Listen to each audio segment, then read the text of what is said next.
আসসালামু আলাইকুম, welcome back to my channel. কেমন আছো সবাই? তো চলে আসলাম আবার নতুন একটা ব্লগ নিয়ে। দেখতে থাকো, আশা করি ভালো লাগবে ইনশাল্লাহ। আজ আমি বানাবো চিকেন মোমো। নিয়েছি চিকেনের কিমা, দিয়ে দিলাম এক মুঠো পেঁয়াজ কুচি, সামান্য একটু রসুন বাটা, আদা বাটা, সয়া সস, ভিনেগার আর স্বাদ মতো লবণ। এসব কিছু দিয়ে ভালো মতো একটু মেখে নিব।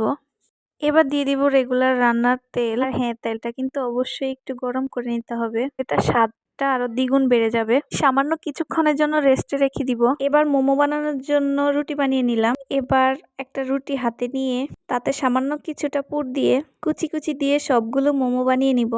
আমি সবগুলো মোমো বানিয়ে নিচ্ছি, ততক্ষণে তোমরা আমার ভিডিওতে একটা লাইক করে দাও আর সুন্দর একটা কমেন্ট করে যাও, যাতে করে পরবর্তী ভিডিও বানানোর জন্য আমার আগ্রহ আরো বেশি বাড়ে। তো এই তো সবগুলো মোমো প্রায় আমার বানানো শেষ। এটাই হচ্ছে আমার মোমোর ফাইনাল লুক। কেমন হয়েছে? আজ আমি এই মোমোগুলোকে একটু অন্যরকম ভাবে স্টিম করব। কড়াইতে দিয়ে দিলাম পানি। পানি যখন ফুটতে শুরু করবে তখনই দিয়ে দিব সামান্য একটু তেল। এক এক করে সবগুলো মোমো দিয়ে ভালোভাবে সেদ্ধ করে নিব। মোমো সেদ্ধ শেষ, নামিয়ে নিয়েছি। এবার একটা সস বানিয়ে নিব।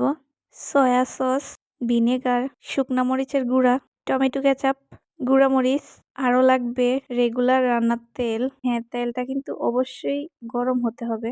এই তো আমার মোমো বানানো শেষ। আমার বাবাটা চলে আসলো রিভিউ দেওয়ার জন্য। তোমরাও চাইলে কিন্তু বাসায় বানিয়ে খেতে পারো, এটা সত্যি অনেক মজা।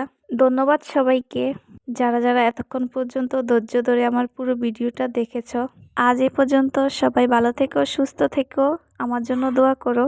আল্লাহ হাফেজ।